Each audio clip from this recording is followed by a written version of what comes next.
Welcome, friends, to this third day of our program to celebrate the Bandara of Great Master Hazur Maharaj Baba Sawan Singh Ji, my master,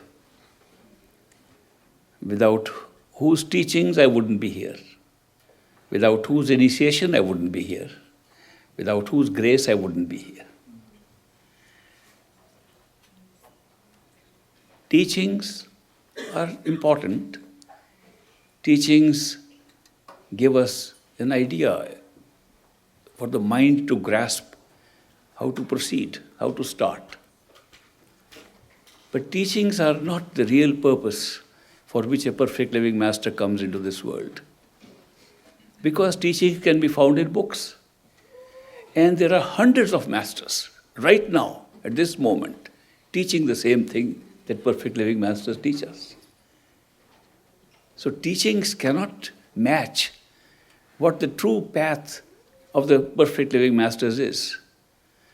The path of the perfect living masters is beyond all teachings. They use teachings for our mind so that we grasp enough of this path to be able to make a start.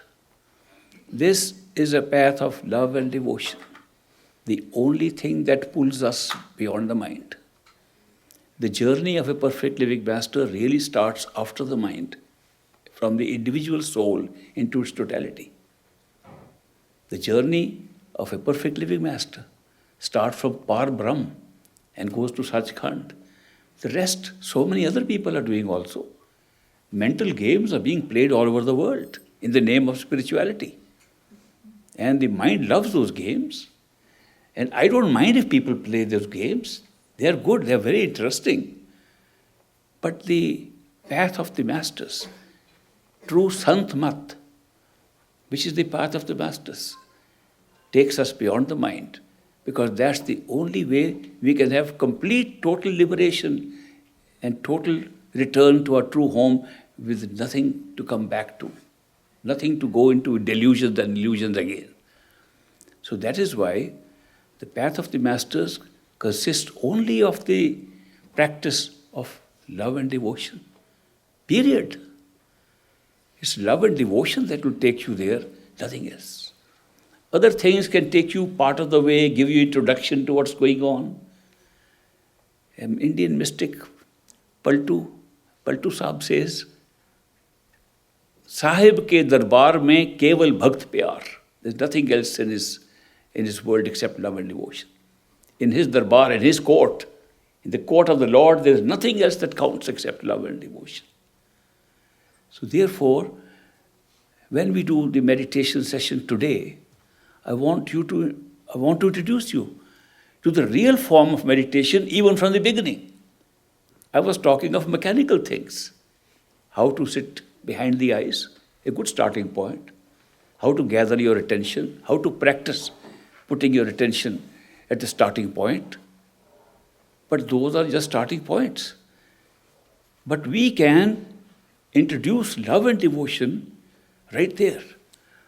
Now, I must tell you that love and devotion to an object that does not match us is not really possible. If somebody says, I love my bird, I love my dog, I love my cat, great, you're attached to them and they respond and there's a great experience. But this is not the love and devotion we're talking of. Love and devotion is where somebody can exchange that kind of conversation which goes into our heart and answers questions which we have been asking forever in our hearts. Love is a very powerful thing. Love is the most powerful thing that I know of in this whole world. But love is to be distinguished from attachment. When I say I love my child, I don't love my child, I'm attached to my child. I miss my child because I'm attached. We miss things and we call them, we love them. People say we love each other. If love was there, a person would not think of saying, I love you. Remember, when a person says, I love you, what's going on in his mind? First of all, there's I. and then you, and you, and therefore I am expressing something for you. Supposing you say to a person who says, I love you, you say, I don't, I hate you. That person will say, I hate you too. This is not true love. This is what we make of love here. True love is where you forget the I, and you forget the and you forget who you're talking to, and you are so preoccupied with the beloved that the beloved occupies your thinking, your thoughts, and your mind and heart, and I is forgotten. I is called ego. Ego is almost in the forefront when we confront this world. When we live in this world, the most forward thing, further than our nose, is our ego. Our ego handles everything. I can do this, I am doing this, I am going to do this, I, all the time. Or mine, or me. It's all ego. There's nothing that stops the ego from moving forward ahead of everything else except one thing, love. Love is the only experience that puts the ego in the back bench, puts the ego behind, and the beloved takes the place of the ego. That is love. Now, we don't normally experience this, though it comes up in spurts, that kind of love. But we destroy that experience by thinking about it. We bring the mind into love. Love is a spiritual phenomenon. Love is created from the heart, from the soul, from the innermost self of ourselves, not from the mind. Therefore, when love flows from the soul, it touches people's soul. It does not touch their mind. Good conversation can touch their minds. Teachings can touch our minds. But love touches our souls.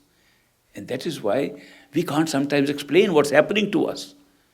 When we experience love, something happens. The mind can't understand. When the mind tries to understand, thinks about it, the experience is lost. And so many people who have real experience of love for people destroy that love by thinking about it. Because thinking mechanism does not generate love. Thinking is an analytical faculty we have, which tries to break things into pieces.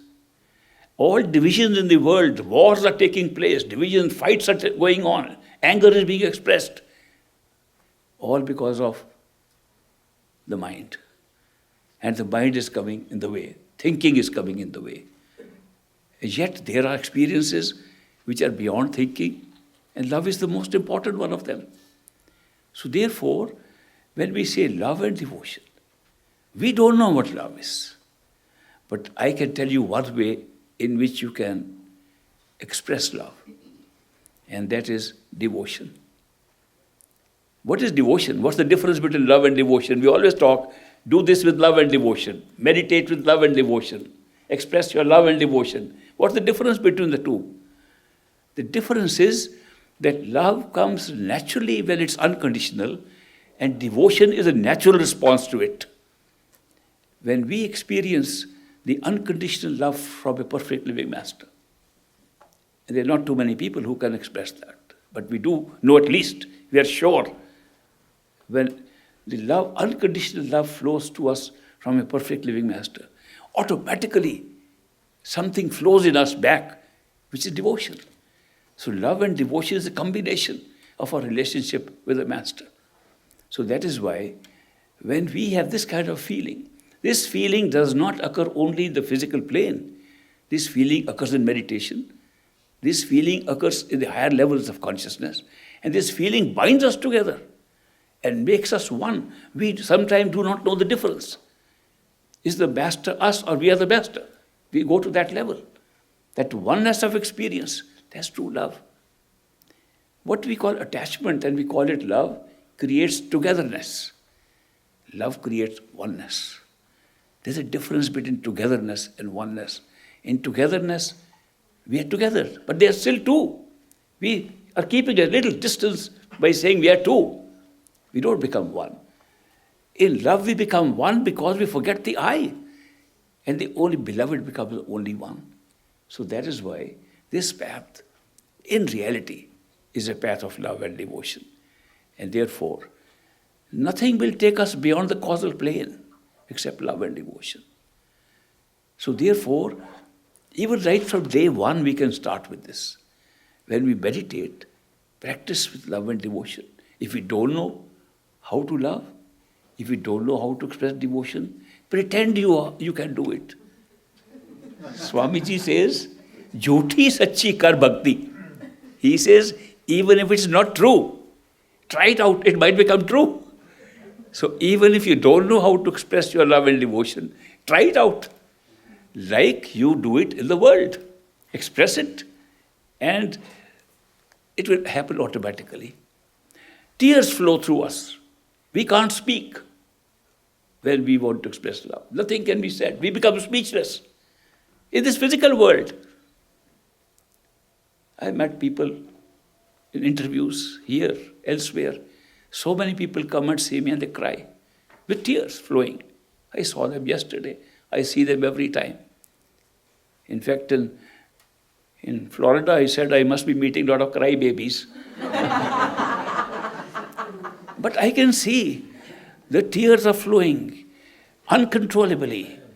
They are speechless because the love and devotion is flowing from them. It can be seen outside, it can be seen inside. Therefore, when we meditate with love and devotion, our whole attitude changes. And meditation becomes such an exhilarating, uplifting experience that you find there's nothing like it. And if you don't have that element in it, it's a boring thing, how to pass time. I remember that friend of mine in San Francisco, an old satsangi, he invited me to come and stay with him. And I went to his house. He said, "Now, Ishwar, you old satsangi have come, we'll meditate in the morning." I wanted to sleep really. But he said, "No, 3 o'clock is meditation time." So just to keep up with him, I also woke up. He woke up with an alarm and woke me up also. So we both sat to meditate.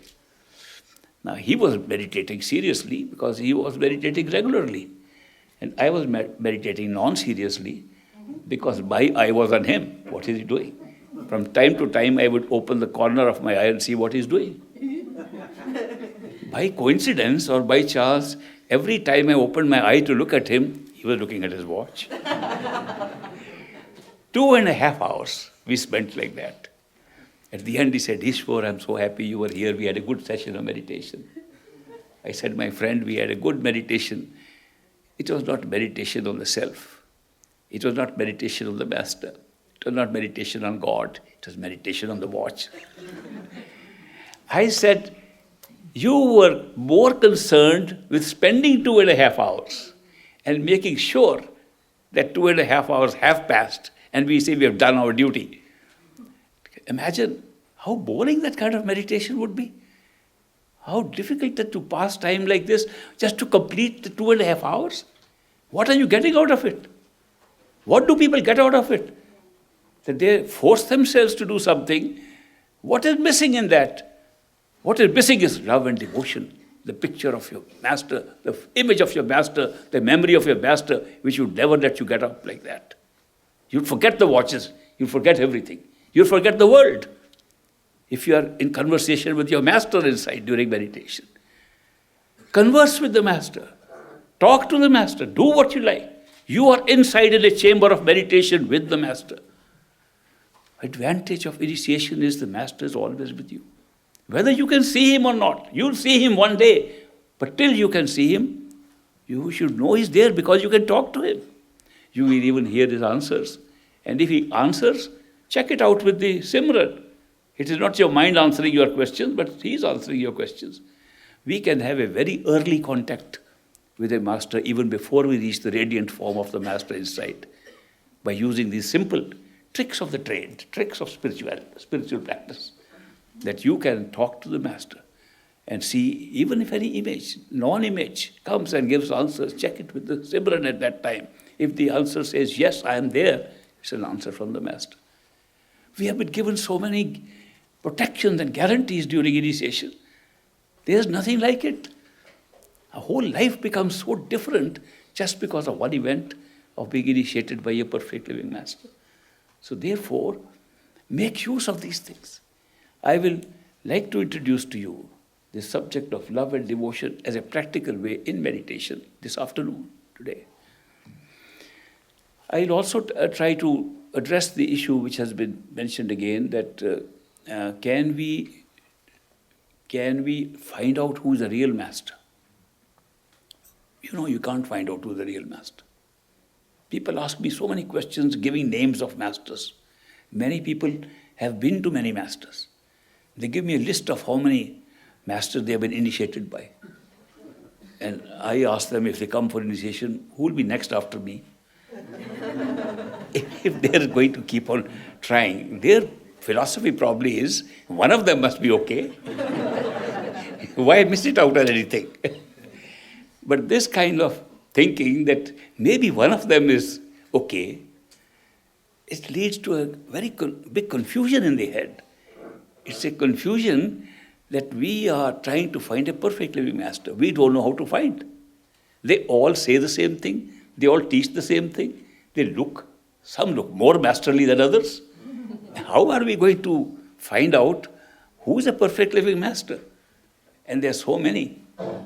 And when they ask me, can you tell me if that person named so-and-so is a perfect living master? I say, it's not my job. It's not my role to do this. I respect all masters. I especially respect all masters who tell us go within. At least they're giving the right direction, which is good enough. If somebody says go on the wrong side, if somebody says go to that lake and you will find God, I'll say, no, don't. Don't follow that master. There's nothing in the lake except water. So, but if somebody says go within, I'll say good. He's given a good starting point. So I'll respect every master who says go within. But masters go as far as they can go depending upon who their masters were. So all masters don't go there. Just like all school teachers. Elementary school you go, you can't expect that you must have a PhD professor from a college to teach you. But if a young child says, no, my uncle told me he went to college and studied with a real professor. I don't want to go to this school because there's no professor here. There are only small teachers here. The guy will never go to the level where he reached the professor. Because each stage takes you where it is. In fact, the scriptures, our old Indian Vedas have mentioned that there are 4 teachers in life automatically. And they lead you to spirituality. The first teacher is your mother. The mother is the very first influence on us. Second teacher is the school teacher. Third is the teacher in the church or the temple. And fourth is a master, a spiritual master, a perfect living master. They mention that this is a stage through which you go. You want to jump from one to the other, you can't jump.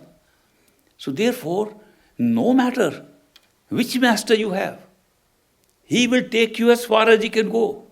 He can't take you further. Doesn't matter. If your seeking continues, after a master has taken you where he can, you will still find the perfect living master. Indeed, he will find you. You just have to seek. If your seeking stops there, then that was your goal for this lifetime. Some people have come for limited goals. They get their goal. They're happy. Some people say, meditation is only to calm my mind. All right. The people are using meditation to get peace of mind. They are disturbed and they get peace of mind by repeating words. I can tell you today, after my practice, any word you can repeat, you'll get peace of mind. Don't have to go for a mantra. But just keep on repeating because you don't think of other things that gives you peace of mind. There are some simple things which you have practiced and known how they happen. So you can try anything up to your goal. If your goal is to go back to your true home from which you need not return, then that is only possible through a perfect living master. And if your goal remains the same, perfect living master will find you. It's not your job, it's the job of the perfect living master, because whoever has a goal to go back to Sachkhand, to true home, his name is already recorded in the list A of a perfect living master. A perfect living master comes to collect souls that are on his list. Why? Because The world goes through time, and perfect living masters appear in human form, and they die and go away. The new masters come and go. We also come and go. Disciples come and go. Masters come and go. So the seeking goes on from lifetime to lifetime. So who is a master? Who is our master? Our name is on list A. Then what is list B? List B is that we will meet the master, perfect living master. But our time has not come. We have to have another birth. If we have to have another birth, then list A will be a master in that birth. So it's a very good system. System is working perfectly for centuries, for aeons, for yugas, and it's working today also. So one should not bother about this. If your goal is to go to your true home, to your Sachkhand, then perfect living master will take you, and you will be on that list. Perfect living masters will go anywhere to search for a marked soul, no matter where they're hiding in a forest, trying to practice some meditation there, or they're sitting out in a boat somewhere, or they're flying in the sky, or they're living down under somewhere in Australia or New Zealand. Doesn't matter where they are living. A perfect living master will go and find those sheep and take them home. They're like a shepherd. They say shepherd doesn't leave his sheep, he collects. And the one that cannot really walk as fast, run as fast as the other sheep, he carries in his arms. And that's exactly the position. Some of us who are not so firm, not so strong, he carries in his own arms. It's a great experience to be just carried by, like a mother carries the child is completely carefree. It's that kind of experience that you have with a master. So do not underestimate. Masters come, masters go. Teachings are all over. Masters come to pull us by the love and take us home. They give teachings because we want teachings. It's surprising that how much we want teachings, how much we want to do effort. Why are we so keen to put effort, to work hard when somebody says, I'll give you something on a platter? And the mind doesn't accept it. If somebody says, I'm going to give you something free, there must be a catch in it. There's something in it. He is expecting something else. How our mind works? Our mind always worked like this. Yeah, you have to earn everything. You have to work for everything. Nothing comes without a struggle. We have been trained, brought up like that. The masters come and say, yeah, work, struggle, do what you like. But keep on working. Keep on moving towards your goal. Don't stop and start thinking so much that you spend your whole life in thinking and questioning. Some people question all their life. They say, unless we get proof, unless we get satisfactory proof of this, unless we get... They don't realize they have no proof of wakefulness when they wake up in the morning and they never ask for proof that they are awake. And they ask for proof for higher wakefulness.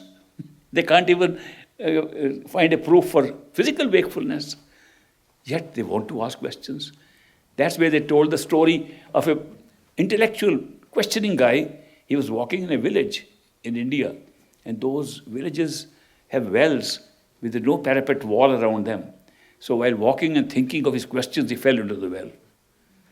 And when he was in the well, fortunately the well was not so deep, so he didn't drown. But he was groaning and moaning in the water, how did I fall into the well?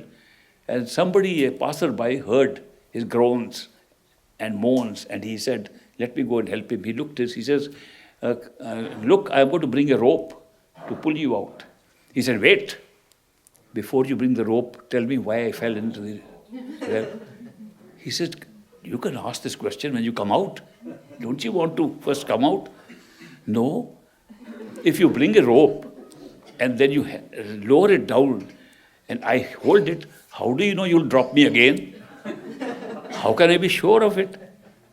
He says, look, I'll bring a rope. I have heard your moaning and groaning and your cries for help. You said I want help. I'm bringing help. Look, first I must be sure.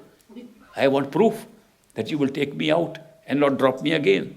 And I must know why I fell into the well in the first place. Do you know this is a picture of us? This is a picture of us intellectuals. We waste all our life sometimes asking these questions and we don't move forward. We can't take a simple leap of faith and take one step. If that step works, then take the second one. No master is saying that take a step directly to go into Sachkhand. They say take the first step, then take the second step if you're satisfied. If the first step doesn't work, go back, do what you like. But we question, and the mind confuses us. The more questions we ask, the more confused we get. And then we start reading books. They confuse us even more. The books have so much contradiction. It's unbelievable. Same book talks of different things. One says that effort is needed. You must meditate for so long in order to get something. Another page says nothing can happen with your effort. Only grace gives you this. Which one is right? See, we get confused by these kind of contradictions because we mix up the statements made by enlightened people from different levels of consciousness. We try to put them together at one level, and they are contradictions. But if you place them in the right level, they are all consistent. There's no contradiction. If you have had inner experience in meditation, all books are consistent. There's no contradiction. You can read them and know exactly what they're talking about. But if you haven't, if you only keep on reading books and not try what they're saying, not go into what they're saying, then there are contradictions, more confusion. People get confusion all the time. Do we have free will or no free will? What is the question? If we have free will, then we are responsible for our actions. Everybody teaches us, you are responsible. And if we have no free will, we are being punished for our sins. We had no free will. We committed sins in the name of God, who took away all our free will. Then why are we being punished for it? Questions which are so confusing to anybody. An intellectual will get confused all the time unless he understands the nature of free will. It's an experience. The nature of creation, it's an experience. That all things are experiences and they are consistent at one level, but they're inconsistent if you put them together at different levels. At different levels, they become different. Do we have free will? Here, yes. In the astral plane, no. In the causal plane, absolutely no. In Sachkhand, yes. Which one is the correct answer? All I gave is correct answers. All these are correct answers, and yet, if somebody is only reading books, it's inconsistent, it's contradicting. So therefore, the experience, there's nothing matches the actual experience of what it is. Supposing, I like the island of Hawaii. There is a beach there called Waikiki Beach. It's a beautiful beach, beautiful sand. Supposing somebody tells me there's a beautiful beach, and if you go, you will have the sun, you can do swimming, boating, all that. And it is so beautiful to walk on the beach. I say, wonderful. So I take a book on Hawaii, a guidebook, and read it over and over again. Every day I read it. Oh, that's great. You have never reached Hawaii by reading that book. If you take a plane and go there or reach there, you can't experience what the book is saying. But what are we doing? We think reading a book is going to take us somewhere. We think when we have read the book, we have reached somewhere. Just by reading a book, you have reached nowhere. You got information. You got good information. But here, huge religions are based upon just reading of a book. People are going by books and scriptures as if reading them is salvation. As if reading them takes them to the true home. How can it take it? It's a description of what is there and how you can go there. Unless we act upon what these books are saying, we can't get the results of what the books are themselves teaching. And the books themselves say things which contradict the interpretation we put upon it by not following it. We don't follow the instructions of a book. We say reading of the book is good enough. How can we convert books into such scriptures that by reading you have reached where the books are talking about? We don't. Therefore, it's good to get knowledge, good to read books for the knowledge, but then practice. There is nothing to compare with the actual experience that you have within yourself. No amount of teachings, no amount of books can ever match the actual experience. Perfect living masters come here to give us actual experience, not to tell us to read more books. If somebody is very keen to read books, they say read books. They give contradictory answers sometimes. That is very confusing too. One person came to Great Master. He said, Master, I'm very keen to get initiated, and I've been studying this literature on Sant and Path of the Masters. I've read these books. Master says, read some more. Read a few more books. Another person comes and says, I've read these books, Master, I want initiation. He says, first pack up all the books and throw them into the river. Two different answers. I had my mother's mother, my nani, my grandmother from the mother's side. She was a great worshipper of deities. There's Lakshmi, this is Brahma, Vishnu, Shiva, all. They had little stone and wooden carvings of the gods and goddesses. And she had a temple in her house where she kept them. Then she would burn incense there, very nice fragrant incense. And she would have a bell to ring the bell and do arti and do prayers. And she would sing songs to their gods and goddesses. And she was very happy that the gods and goddesses were very happy. Then her daughter, that means my mother, married my father, her husband, who was a disciple before marriage of Great Master. He went and told his mother-in-law, my grandmother, he said, Mom, what you are doing is a ritual, it's not truth. There's no God in this. These are just pieces of wood and stone that you are worshipping. She says, keep quiet. Don't disturb my gods and don't disturb me. Get out of my house. You don't believe in them? Don't try to teach me something. She was so angry, and my dad tried to convince her. No, there's a perfect living master. She said, no man can match gods and goddesses. So why are you trying to tell me a man is existing somewhere? A white-bearded man can match these gods and goddesses? They are coming from heaven. They are all heavenly bodies sitting here. So my father tried very hard, and she wouldn't listen. In fact, she insulted him for trying to interfere in her devotional practices, in her divine practices. Then once my father went to Great Master, said, I want to help my mother-in-law. It's very difficult to help mothers-in-law. But I would like to do if it is possible. And what can I do? Great Master said, don't worry, I will come to her house. And Great Master visited my grandmother's house. And my grandmother said, this son-in-law of mine doesn't believe in the gods and goddesses. I am tired of him. And Great Master said, where are the gods and goddesses? In my temple. Can I also go and pray? Sure. So Great Master went and sat before the gods and goddesses, bowed to them, and took up the bell and began to ring it.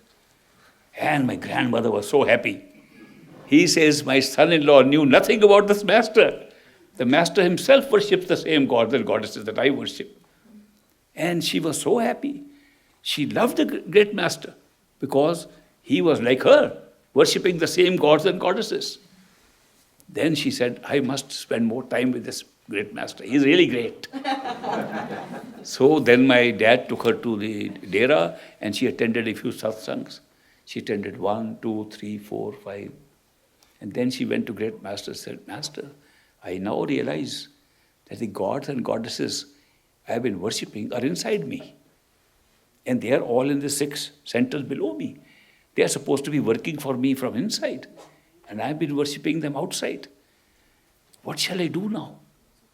Great Master said, do you have that gunny bag, bori, we have for carrying flour, wheat flour, or we carry rice in that, the big bag.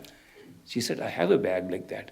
He says, put them, all those gods and goddesses in the bag and go to the river and put them, dedicate them to the river, which is precisely what she did. And became a great satsangi of Great Master. Now, if the Great Master had not done this, she would never come on the path. The Great Master went to a town called Rawalpindi, which is now the capital of Pakistan, Islamabad. And there was a big Sikh temple.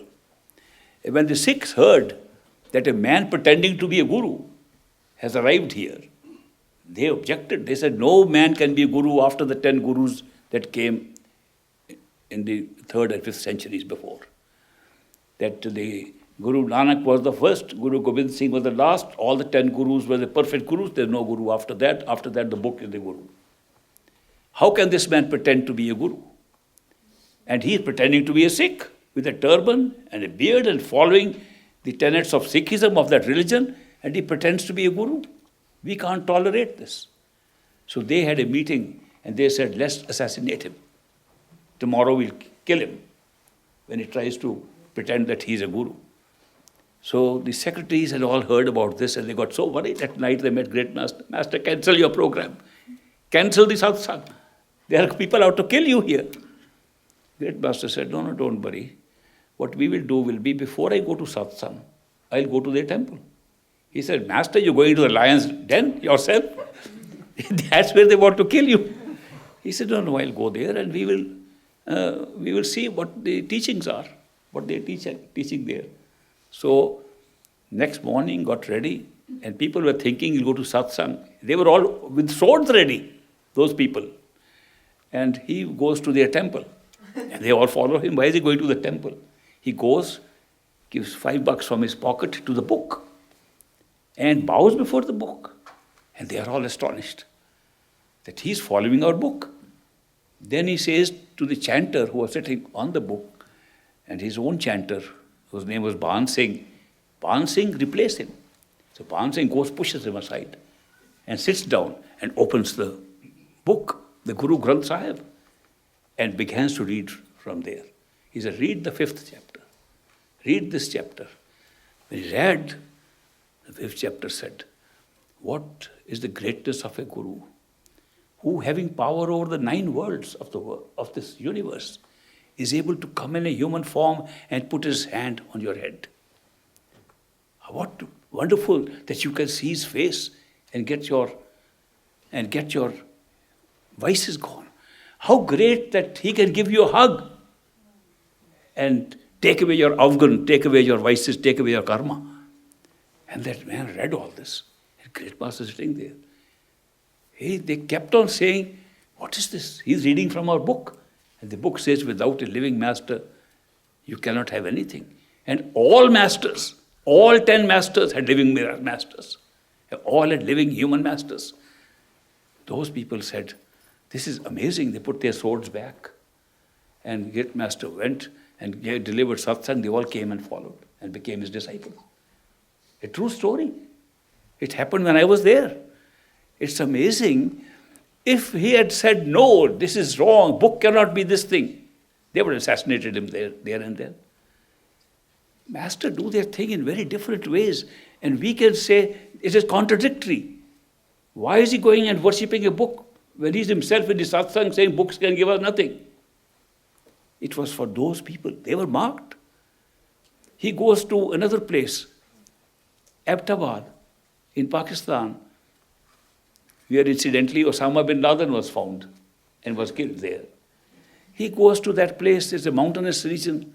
And that's one place where I also went and saw. And there he finds a bunch of children, small children. And he says, this area has so many seekers, new seekers. And the assistants to him who were traveling with him said, Master, where are they? He said, they're sitting here. He says, Master, they're kids. They're little children, 5, 6 years old. He says, I'm going to initiate them. And he gathered all those children. And then they said, shall we do chanti? Chanti means selection. One by one they should come and then you check whether it's ready for this. No, they're all selected. And he sits there, initiates all those children. There. How can we understand how masters do their work? They are seeing something which we cannot see. When they look at a person, they do not see what he looks like at this moment. They see his entire past and future. They see the entire karmic pattern which he's holding at that time and determine from that point of view. A small child has been an old man. A small child has been searching for lifetimes. How can we know who is who?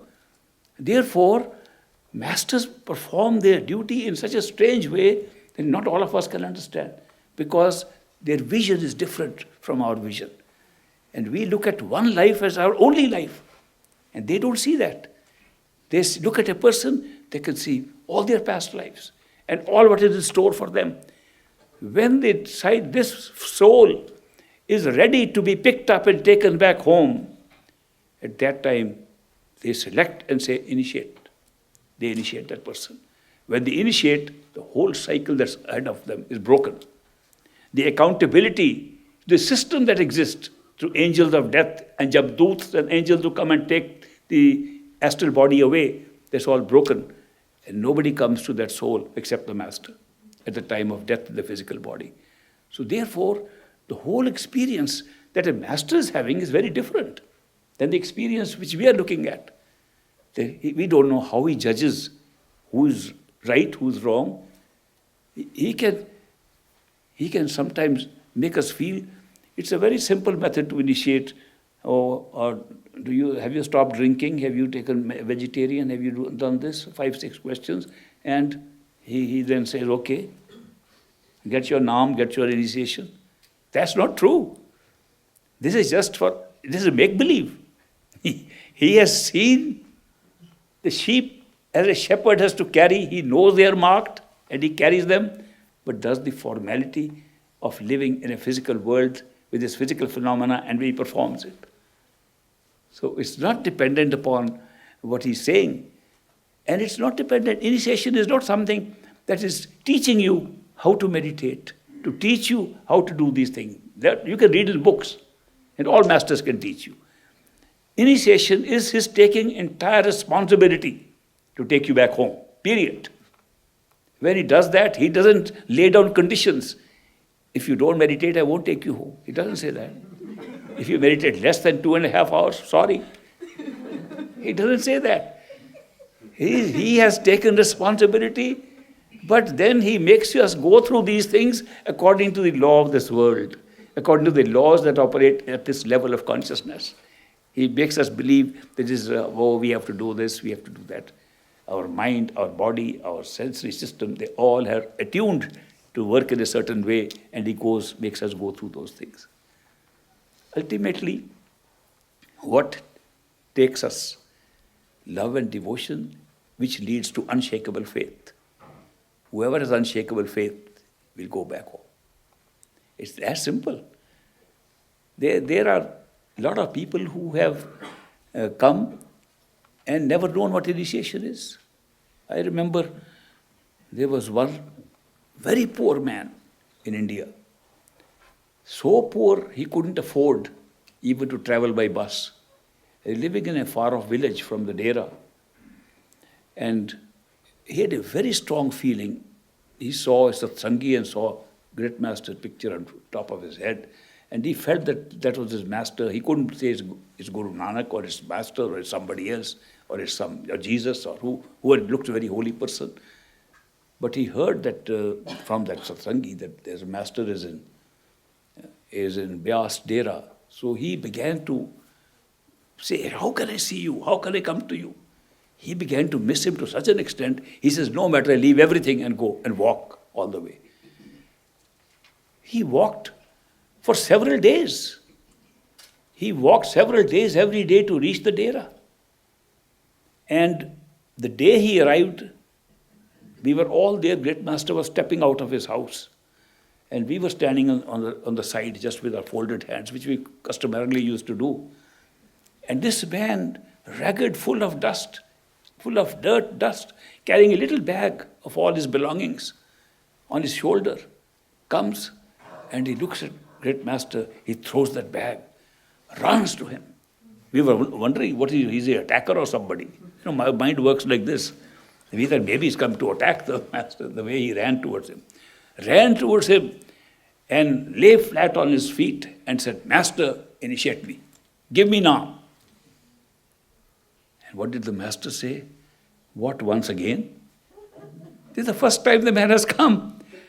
He says, what, once again? And we were all shocked. And then Master said, you were initiated a month ago before you left your village. Oh, you mean the formality, I'll do it tomorrow morning. And he put him amongst the selected people for initiated next morning. How much do we know about initiation? It's a system of teaching something? Not at all. It's a system by which the master takes responsibility to take the soul back to its origin, to the Sachkhand. So that's why let's do meditation this afternoon with this background and talk to a master inside our heads. Tell them what our condition is. Tell them like you would tell a beloved. Tell them somebody who you love so much. And have that conversation. Don't make it a routine. Oh, I'm repeating a mantra. A parrot can do that too, by the way. You teach the parrot, he'll do it. I'll tell you a little spiritual story of parrot to end this session. It's a little naughty story, I hope you don't mind. And all grown up here. Some of you heard, many of you have heard this story. I heard it from Jonathan.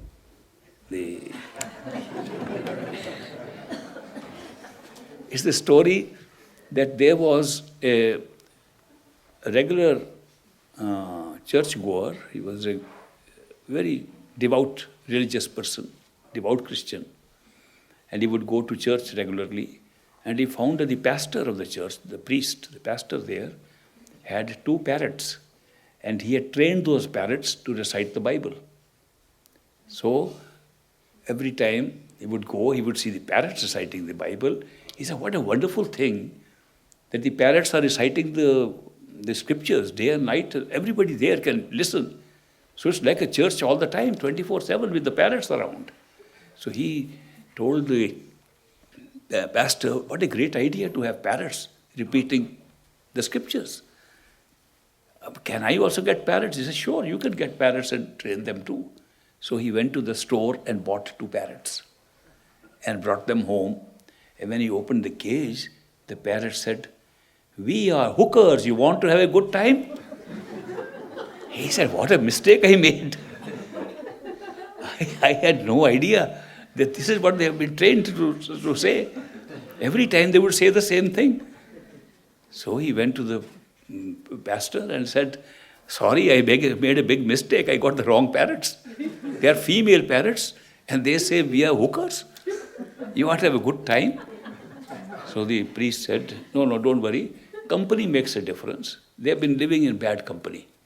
So now what I'll do I'll give you my 2 parrots and they will go in their company, they'll recite Bible. They're holding beads in their hands. They got rosaries and beads, those 2 parrots that I will give you. And you prepare the beads for your parrots. Once they see these parrots reciting scripture, they'll also start repeating what these parrots are saying. So he took the 2 pastors' parrots home. And when he opened the cage, these 2 parrots were repeating with the beads, the scriptures. And those 2 female parrots said, we are hookers, you have a good time? These 2 parrots stopped the beads. And one said to the other, throw away your beads, our prayers have been answered.